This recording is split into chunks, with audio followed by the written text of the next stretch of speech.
I'm Denise Fanning. I am the exhibition coordinator here for the Baber Room Gallery and in Park Library. And I am so grateful to all of you for being here tonight. I'm also grateful to Park Library and Kathy Irwin, the dean here, for supporting this Artist Talk series. And really, really grateful to all of you for supporting it and for showing up time and time again for these events and really showing that you value these experiences and hearing artists share their vision and voices. So thank you so much. One quick announcement. I just wanted to give a little heads up for our next speaker event. It's not for a little ways out, but just so you have it on your calendar or in your awareness. On February 1st, our next speaker will be a photographer and writer and installation artist named Carrie Mason from Detroit. And Carrie is a former Detroit homicide investigator who has turned to a full-time photographer. And through large format narrative photography, he is doing some really profound restorative work, investigating and interrogating the role that he played in the systemic criminalization of his own community, and doing a really beautiful series of work investigating his own life and his own relationship to community. So come on out for that, February 1st. That talk will be in the Baber Room, not here in the auditorium. So with that, I'd like to introduce you to tonight's artist. We're really, really lucky to have Lakela Brown come and visit our campus and to have her thoughtful, thought-provoking, and striking work here on the gallery walls. Lakela is a really special human to me. I had the great fortune of getting to have Lakela in my sculpture classes when she was an undergraduate student. And while I take zero claim to any of Lakela's hard-earned successes, which have literally had nothing to do with me and everything to do with the force that is Lakela Brown, there are few things in life besides maybe my own children that bring me greater pride and joy and swell my heart more buoyantly than watching Lakela expand her gifts out into the world and watching her get recognized and celebrated for the important voice that she is contributing to the art world and to the cultural and community conversations. Lakela was a fierce force of a bright light and a ball of fiery energy as a student. And what I remember most about her was her presence, her huge smile, her playful personality, and her eagerness to make. I remember her covered in plaster and bouncing around the studio, hard at work, always up for a challenge, and fearless about making mistakes. That fearlessness combined with pure delight for making and a willingness to trudge through the messy parts and the mistakes, those are the bones that make a great artist.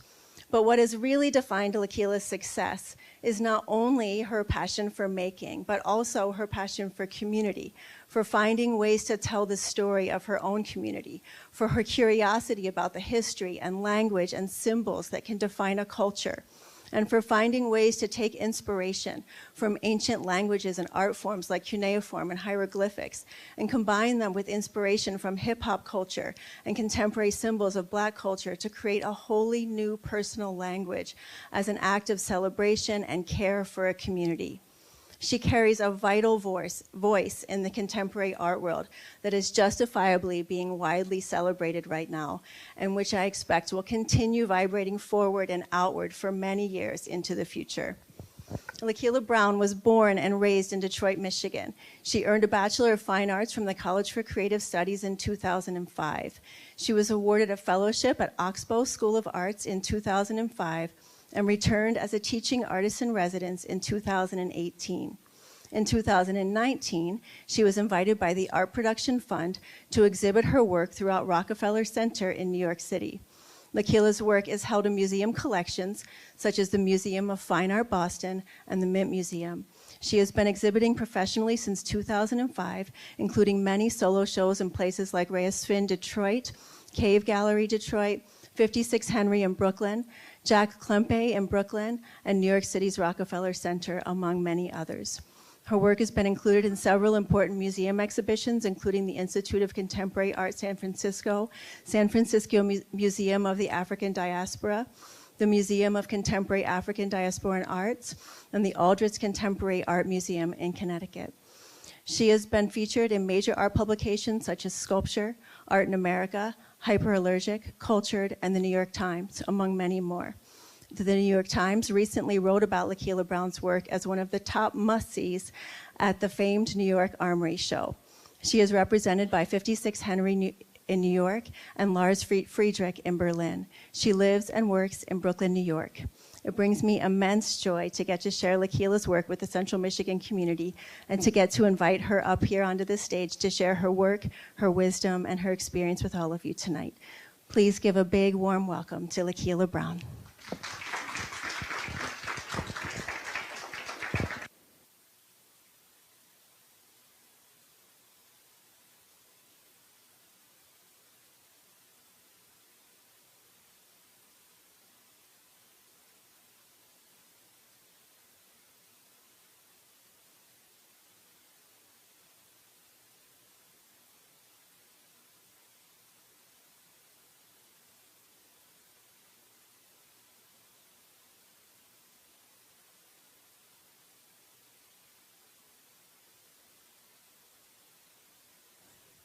Yes.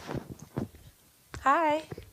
Does it sound okay? I have a great big voice, so either way I can make it work. But thank you guys again. Oh, my gallerist is here. How cute. All the way from New York City, Ellie Rhines. So yeah, thank you guys for coming. I really, really appreciate it for you taking time out. First, I just want to, set the record straight. Denise Fanning absolutely can take so much credit for the artist I am today. Like really, her actual work, watching her have a practice as a professional artist and then later mother and just like community member.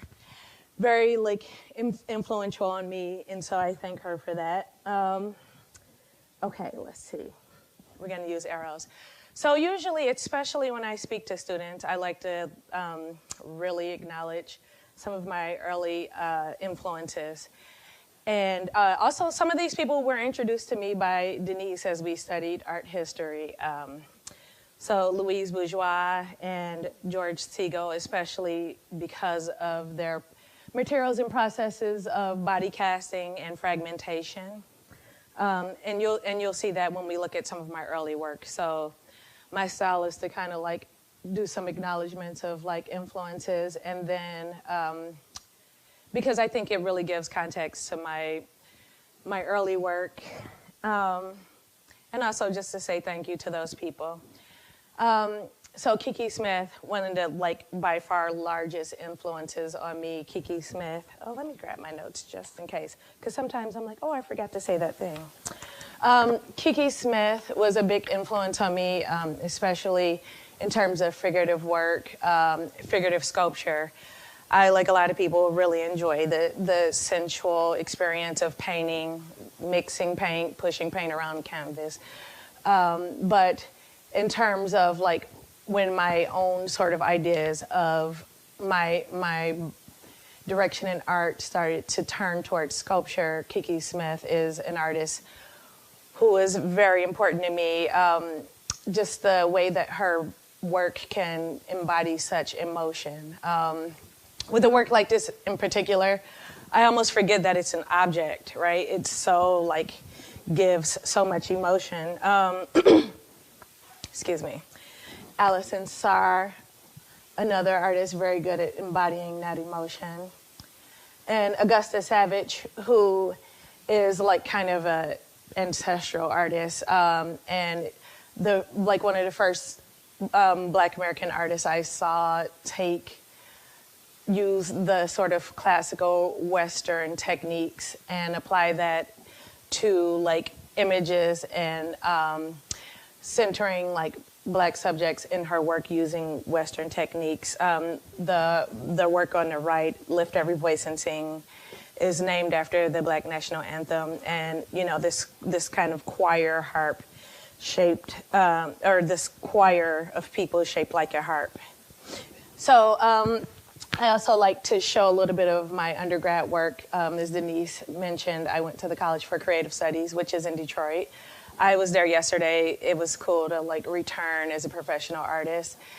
So these are some works from my thesis show. And I really tried to embody some of that like Kiki Smith mastery of like emotions. I was at this point dealing with the fact that my mother died in my junior year and just like trying to imbue the objects with some of that emotion. So I was like, some of these things may be like very literal, but just trying to think about the experience of expressing or not being able to articulate. And then this is kind of a little bit of a install shot. The work up there on the right is was like my first attempt at building a bin for the heads, and it was like too big and wobbly.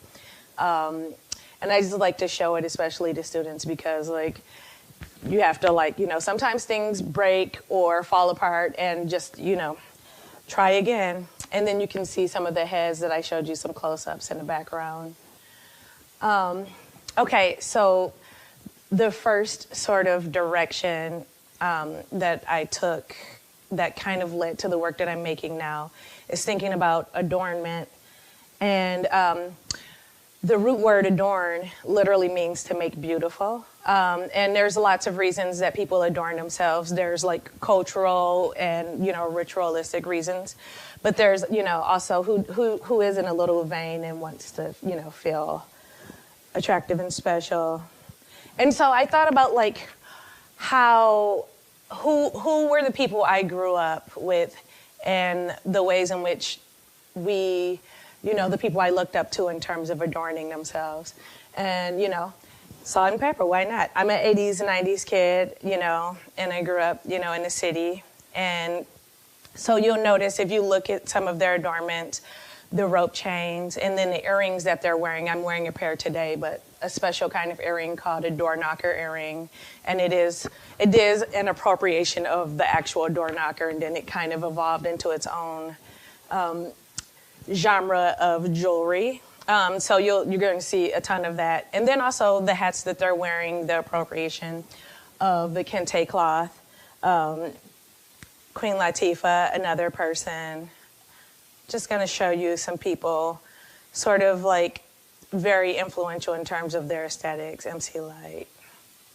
And then, you know, then the more like flamboyant people, like with the big rope chains and Gucci links, the Slick Rick, Big Daddy Kane with the Nefertiti. So the sort of the appropriation of like African imagery and Egypt, you know, specifically Egyptian. And then there's LL Cool J, who I literally named one of my very first show of the work that I'm making now that has like kind of evolved. He has a song called "A Roundaway Girl," and like the very first lyrics are, "I want a girl with extensions in her hair, bamboo earrings, at least 2 pair," right? And so he's describing this aesthetic in a rap song. And then Erykah Badu with some of the appropriation of African imagery, especially Egyptian. So I want to talk a little bit about my very first solo show in New York with Jackie Klempe, which is now called Situations. So in New York, and maybe you all are doing this, and this is one of my like sort of recommendations for art students. Don't wait for galleries to give you an opportunity. Like you guys can claim spaces and invite and show your work and invite people in. So Jackie started an apartment gallery. This was like a very big proliferation. There's still some ways that like young artists get started, but this is some of my like early work and early like sort of thinking about adorning the body and the fragmentation I was talking about with Louise Bourgeois and George Siegel. Starting to like take rope chains and, you know, teeth grills, the golden teeth as a subject.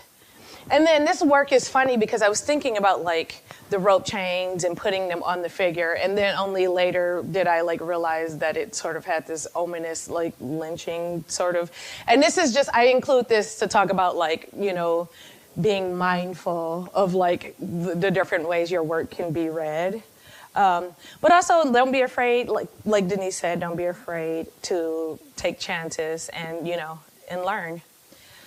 So going, as an art student, going to museums, you see a lot of the same imagery. In this case, I had a little bit of an epiphany while in the Egyptian wings and walking through the Roman and Greek wings and thinking about just the ubiquity of this imagery, how like a lot of the schools and the buildings that use that kind of classical revival architecture and how it's everywhere and it's so ubiquitous that we don't even think about it.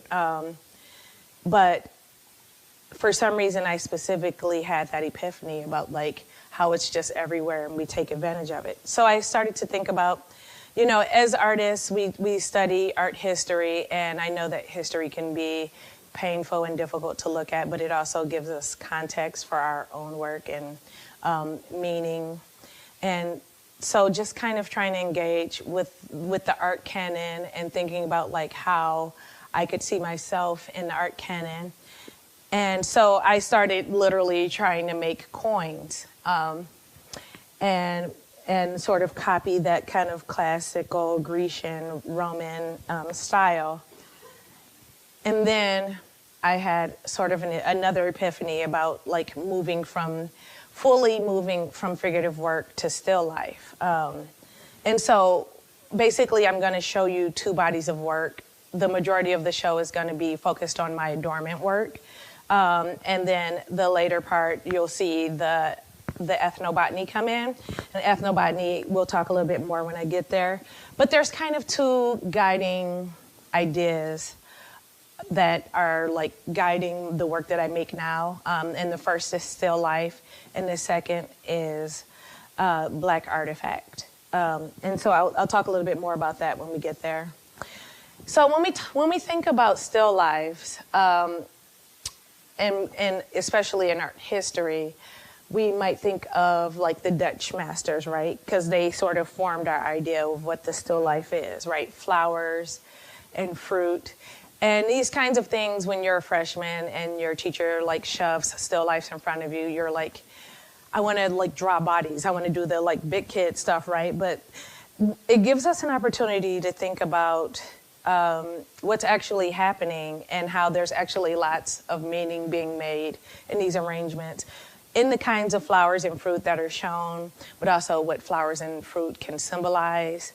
And then some of the tensions and colors and all of these kinds of things, ways of building language. And then later on, some man-made objects and how those things can symbolize things about class or, building tension, the plates and saucers on the edge.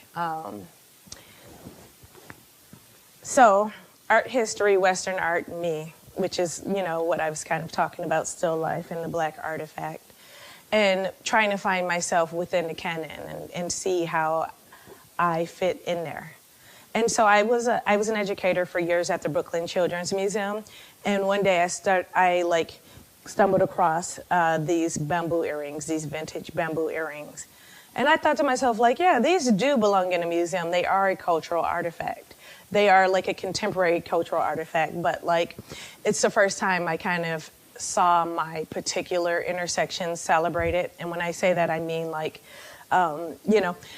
my particular adornments that I have a particular relationship to, but also myself as a Black person and a woman-identified person. And it was just cool to see this artifact without the sort of constant, Black body on display, right?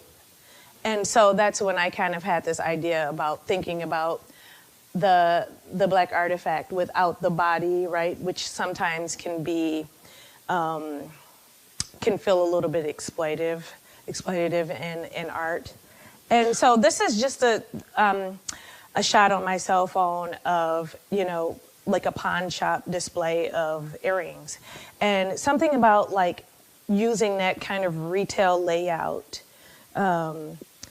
spoke to me, and I thought about that as inspiration for layouts. So this is my very first work of using the adornment, the bamboo earring as a subject, right? So I literally experimented with, I took an earring, I took one of my earrings, and in a shoebox lid, I poured out a bed of plaster, and I just gently placed a door knocker earring on the surface, and I let it float there. I let it set until it was absolutely solid. So if you've ever made anything with plaster, casted plaster, it starts as a half and half liquid powder mix of powdered plaster and water, and then within like an hour, it becomes like a stone.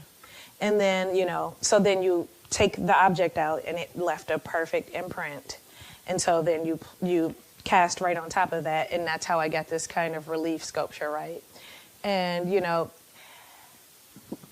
I showed you those images before, of the Egyptian wall reliefs and the Roman Corinthian columns to sort of like show you my approach to this subject. So this is my very first show in Detroit with this work. And then I was immediately in another show.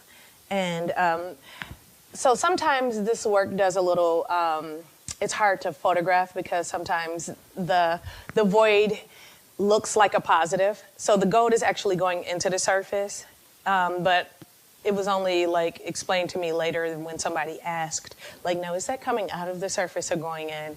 But it's a little tricky to photograph. And so just kind of my initial experimentations with this work.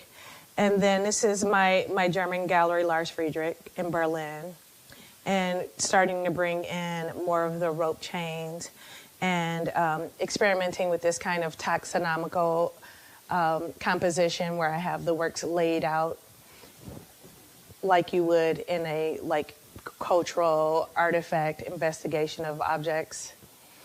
And then I put this in here to sort of talk about how when you make when you cast a positive from a negative,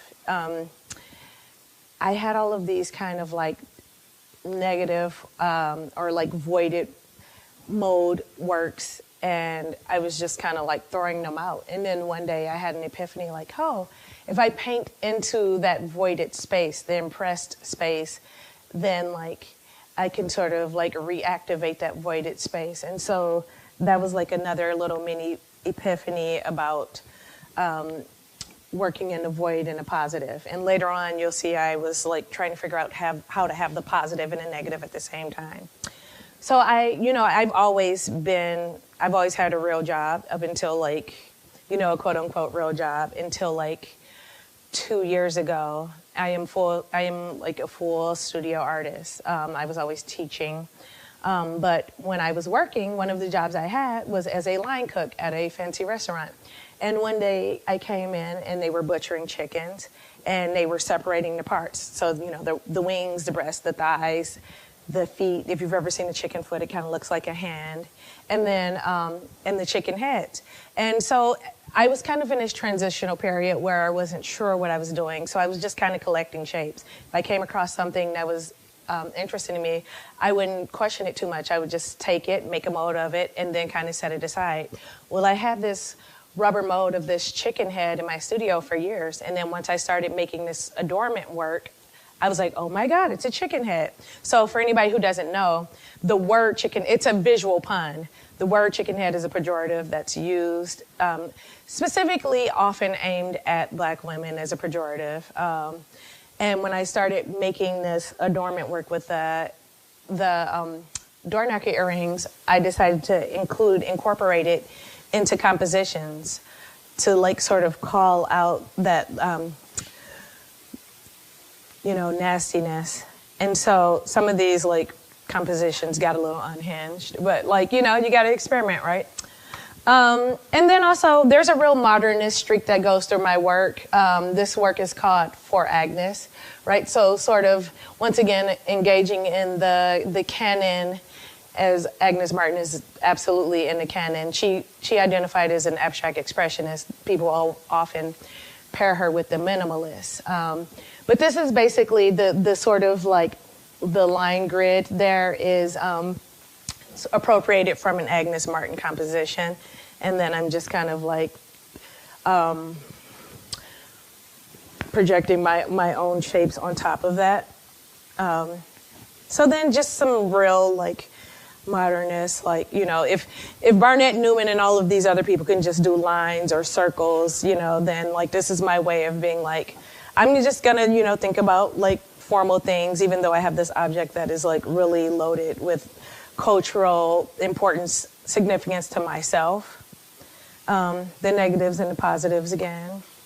And then I was lucky enough to be invited to be in this book, Black Futures, with Kimberly Drew and Jenna Wortham. So I'm just gonna like blow through some of these, but like you'll just see me sort of the work kind of changing and evolving. So, oh, the page is a little cut off. So that says 56 Henry, which is my New York gallery. This is my very first show with them. It was called Surface Possessions.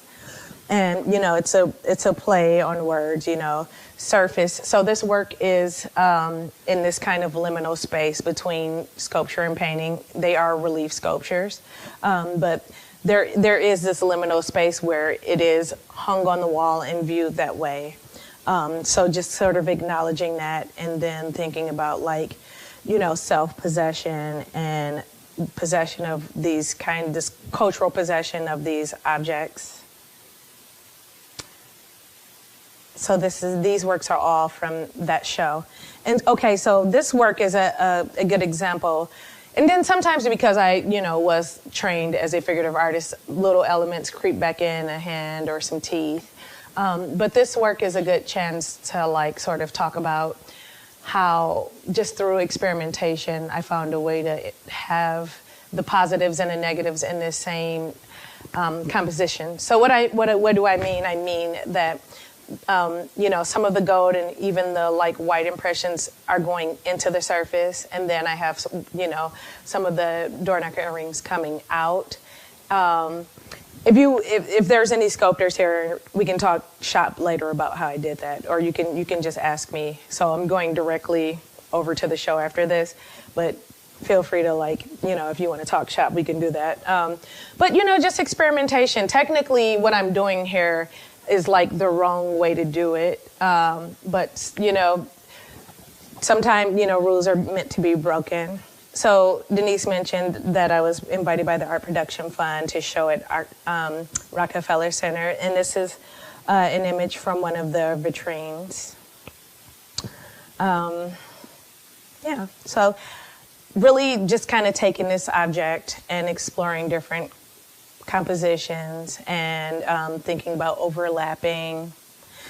So then this kind of moves us into the second body of work that I talked about, which is the ethnobotany.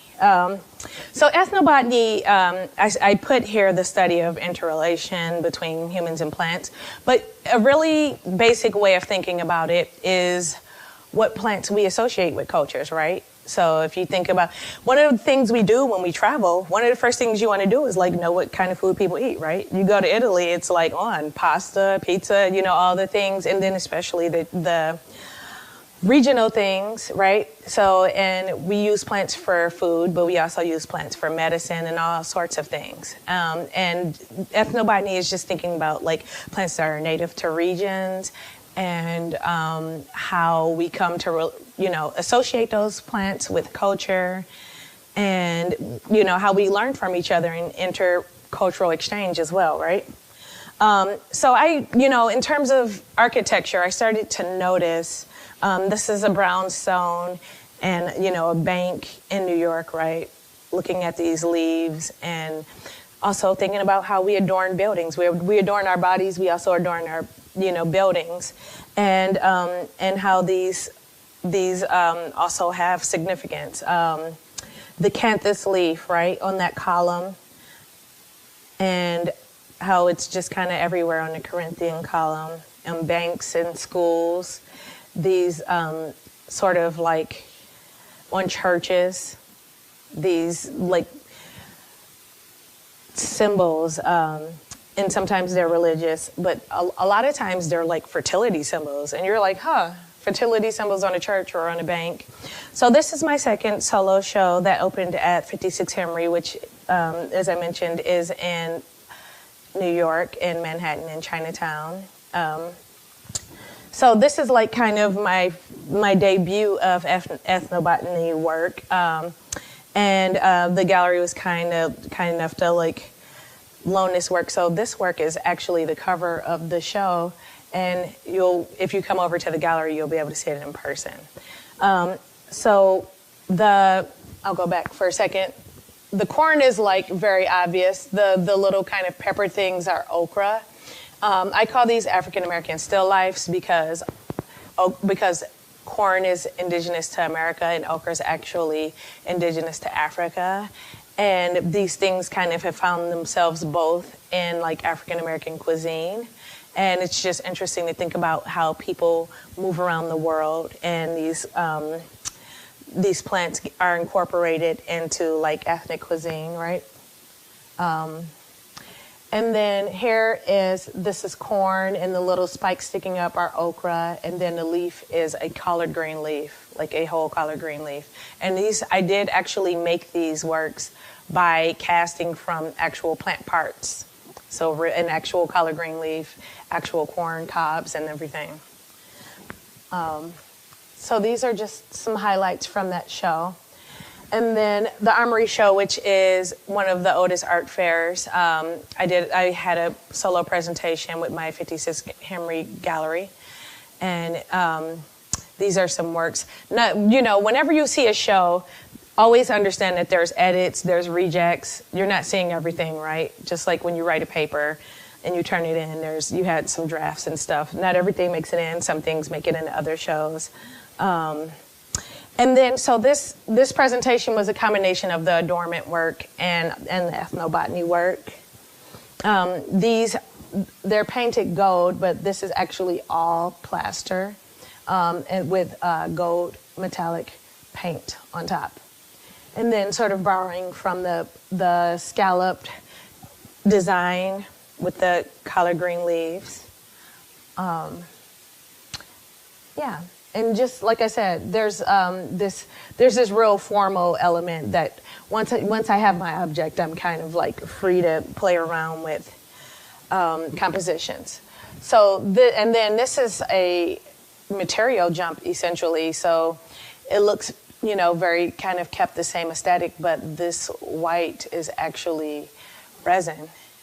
So that all of these works are cast in resin, which allowed me to sort of form the works while they were still. If you've ever worked in resin, there's this kind of window where you mix these two liquids, especially if you're using, the companies have gotten really good at making them user friendly. So it's like half and half, part A, part B, cast them together, and then there's this point where the resin is no longer liquid, but it's still malleable enough that you can form it. So you can, like, in that window, take it out of the mold and kind of twist it and combine it with other pieces. So, yeah, so these are some collard green and corn compositions, wall-mounted sculpture, very much from my ethnobotany series. The little corner piece is just a side view, like three-quarter side view. And then, I want to say this is slightly, the smaller image, slightly larger than life size, because the leaves are about this size. And I call these work bouquets, just to acknowledge the fact that we're using plant parts, and corn is a fruit, right? Because I know that sounds weird, but like botanically speaking, any plant part that has, the seed and it is carrying the fruit. And this is a show I'm currently in, and some of the combining, this is like a little necklace series that I'm working on, but thinking also, so I have kind of two coexisting bodies of work, and you're allowed to do that. You're allowed to have, and if you give yourself that freedom, then you don't have to worry about the Venn diagram of them overlapping and it making sense. They can kind of coexist, but the connecting thread is, like I said, still life and, cultural artifact. And this is all plaster. I used some pearlescent enamel paint for the pearls and the cowrie shells. And just, asking questions about respectability and this idea of like professionalism and, even gender and like who can wear what, just asking questions, right? Art is not necessarily about like having all the answers. It's about asking questions, but thinking about like the way we value certain materials over others and and how these adornments, what they can say about you, right? And the kind of assumptions people can make about you based on, how you present. And so there's it's kind of like quiet, but there's some questions in there. And then Forged, which we're, if you come on over, we're about to view, which is also featuring some new works. All of these works are like recent works, but some like brand new works. And it is a combination of the ethnobotany work and the adornment work. So we're going to come over and view some of these. And that's me. So feel free, to reach out to me. That's my contacts. If you want to reach out and ask any questions, I'm around. And thank you. Thank you for having me. And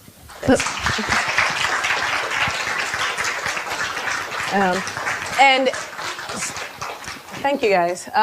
So that's my contacts. And just a little like homework. This is Project Pat. He has a song called Chicken Heads. And it's like this is like, extra homework, extra credit homework. And then there's LL Cool J Around the Way Girl video, just for some fun YouTube-y moments. Yes. Okay. That's it. Oh. Does anyone have any questions for Lakela? Oh, we have questions. Oh, yeah. Go ahead, Maureen. I'm going to bring the mic. Oh. Okay, here. I have the mic, so if you wouldn't mind speaking into it so that the recording can... I wanted to ask you about the color green resin pours and how you form them, because I've worked with resin a little bit, and it's very finicky, and like how you attached each of them together. Yeah, sure. Yes, resin is very finicky. Agreed. And you end up wasting some on your way to like understanding how to work with the materials. So I laid the collard greens flat. If you want, and it's also really tricky to cast something so thin, but you can glue them down to a surface even if you want, just to keep it in place. And then I poured silicone over it, and I did a couple layers just so it would have some, thickness. And then, so you have a relatively flat, one-sided mold, and then you kind of keep the edges so that it can form a little lip. And then, mix the two parts, pour into them. And the lip is really important to keep it just from running everywhere. I was also using a fast cast resin, and now the technology has gotten better and better. There were some that used to, back when I first learned about how to use resin, there were only the fastest setting, I feel like, was, there were like 6-8 hour cure times. And now I use those, this is all plaster. These were made with this resin sets in under 10 minutes. And so you can do some little, if you have some little baby molds, just so you're not wasting, because obviously the other thing about resin is that it's expensive. But so once you get used to it, you sort of see the two halves start out transparent, and then when it starts to cure, it kind of clouds over, and it goes from being transparent to opaque white. And then right after that happens, and it kind of spreads like a rain cloud, and you see it starting to cure. And once it does that, all the way through, you have a few moments where you can take it out, where it's not liquid anymore, but it's still malleable. And basically the way that I did these is I kind of casted them into each other. So let's say I casted one leaf, And then when I casted the second leaf, as I started to build this composition, I basically overlapped them and embedded one into the other. So they cured into each other. So they're kind of chemically bound. And I had an idea of a composition, and I just kind of like formed them as they kind of bound with each other, and that's how I built this surface. But I also do like screw them into each other and bolt nuts and bolts and things like that you can't see from the outside because it's like layered with leaves as well. Is that a we can talk later too, Yeah. if you have more specific. Coming over to you, Maureen.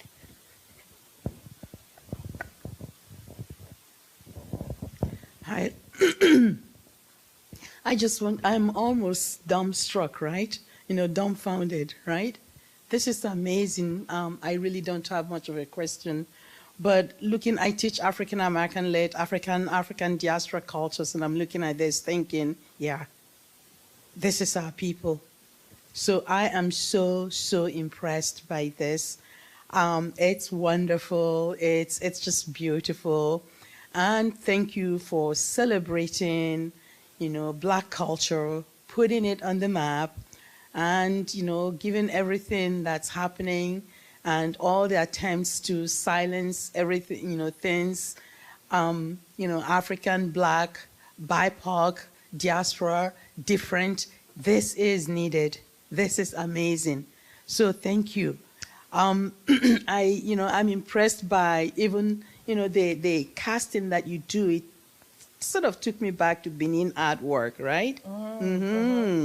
With Augusta Savage and the mixing of Western and, head casting, because there's Benin artwork.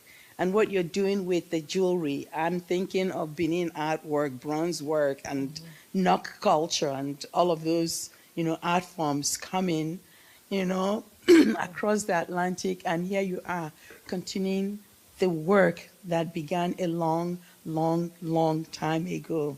So thank you. As I said, I don't have questions other than how long does it take you to make one of these?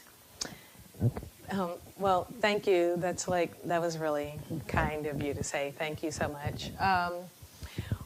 So because each of these, we can estimate, right? Like how many leaves are in there? Maybe 20. And each of those are curing in under like around 10 minutes. So I don't know if anybody can do some fast math, but it depends because of the way that I work. Like I have this first stage of casting and then a second stage of kind of assembling. So it's hard to like totally quantify the amount of time, but I think, but I wanted to say something about what you said, and like I said, thank you very much. That was I'm glad that it's it means something. To you, my sister, my family, they're not art people. I don't come from like a family of artists or anything, and my sister, we have the same father and different mothers. And she doesn't know anything or care about art or anything like that. My family's like, oh, you draw with your little friends or whatever.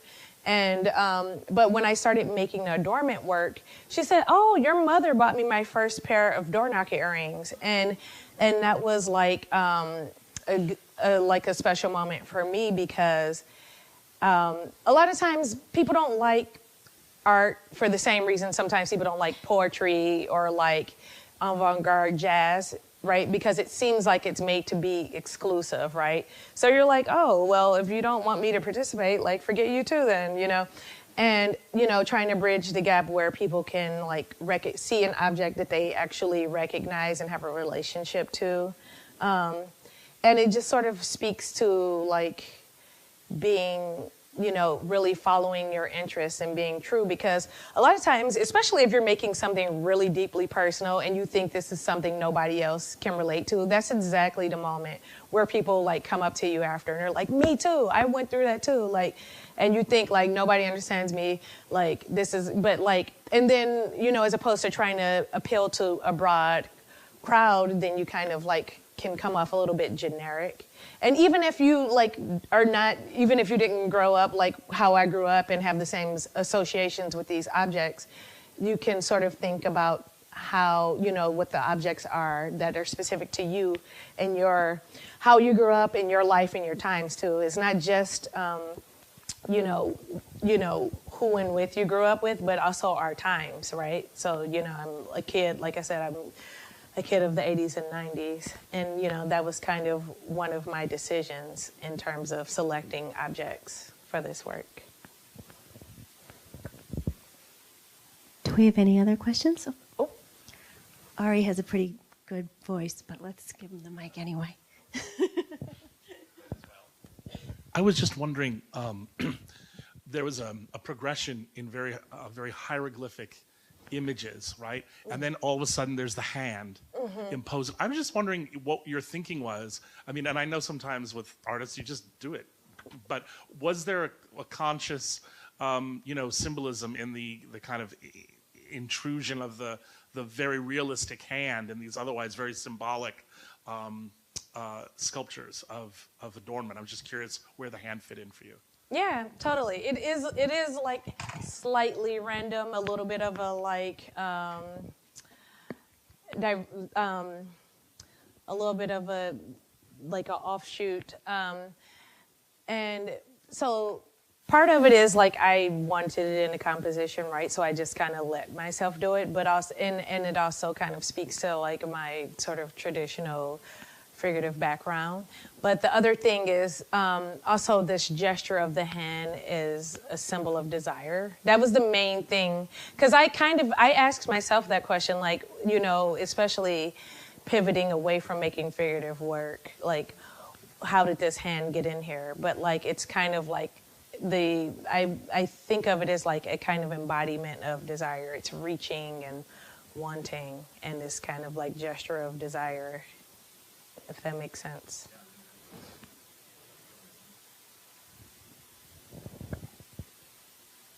Any more questions? Okay, please join us down in the Baby Room Gallery for a reception. Thank you so much, Lakela. Thank you all. And we can talk, if you want to pull me to the side, we can talk, later too. Yeah. But thank you all again for coming. I appreciate it. Come down and meet Lakela in the gallery and check out the work and have some snacks, please.